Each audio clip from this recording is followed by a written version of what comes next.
प्रयागराज की ये 7 बेहतरीन जगह कर सकती हैं आपको मंत्रमुग्ध। आप भी बनाइए जल्दी से इन स्थलों में घूमने का प्लान, जिसमें से 7वें नंबर पर आती है ऑल सेंट कैथेड्रल। 19वीं शताब्दी के अंत में निर्मित ऑल सेंट्स कैथेड्रल इलाहाबाद के एमजी मार्ग पर एक शानदार क्रिश्चियन चर्च है।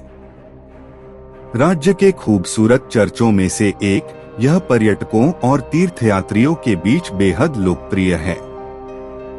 चर्च ऑफ स्टोन के रूप में भी जाना जाने वाला ऑल सेंट्स कैथेड्रल की स्थापना पूर्व में 1871 में लेडी मुइर एलिजाबेथ हंटली वेमिस द्वारा की गई थी।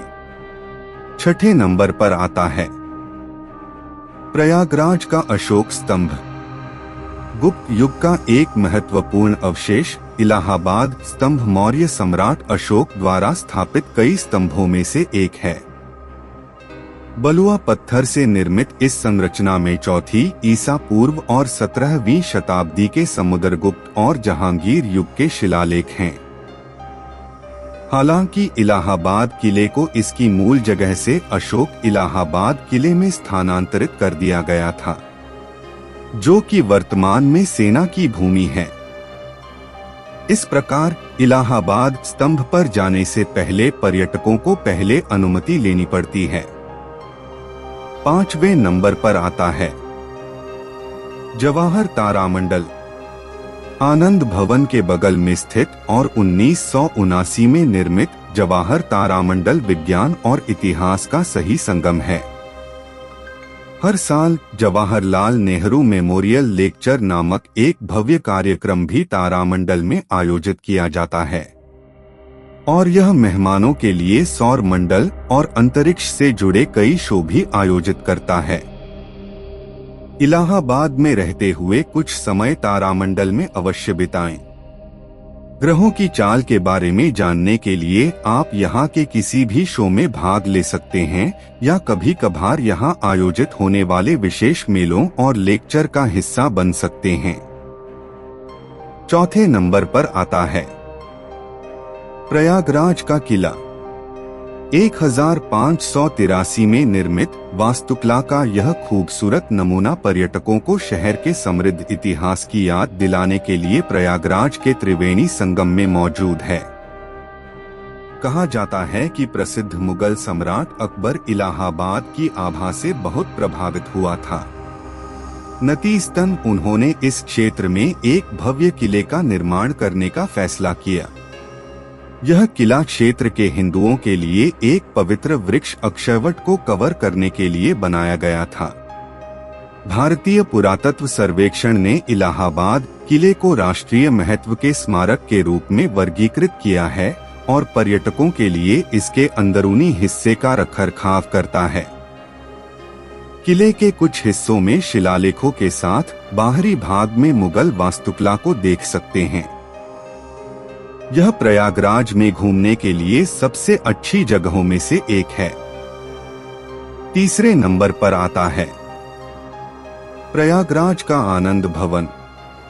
1930 के दशक में मूल स्वराज भवन, जो आज एक प्रसिद्ध इलाहाबाद पर्यटन स्थल है, को भारतीय राष्ट्रीय कांग्रेस के मुख्यालय में बदल दिया गया था।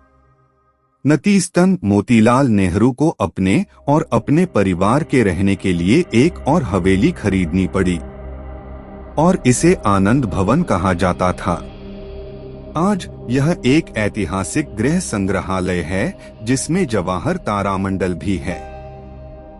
यूरोपीय फर्नीचर और कुछ चीन के सामानों को मोतीलाल नेहरू ने इस हवेली को सजाने और इसे मूल स्वराज भवन की प्रतिकृति देने के लिए मंगवाए थे।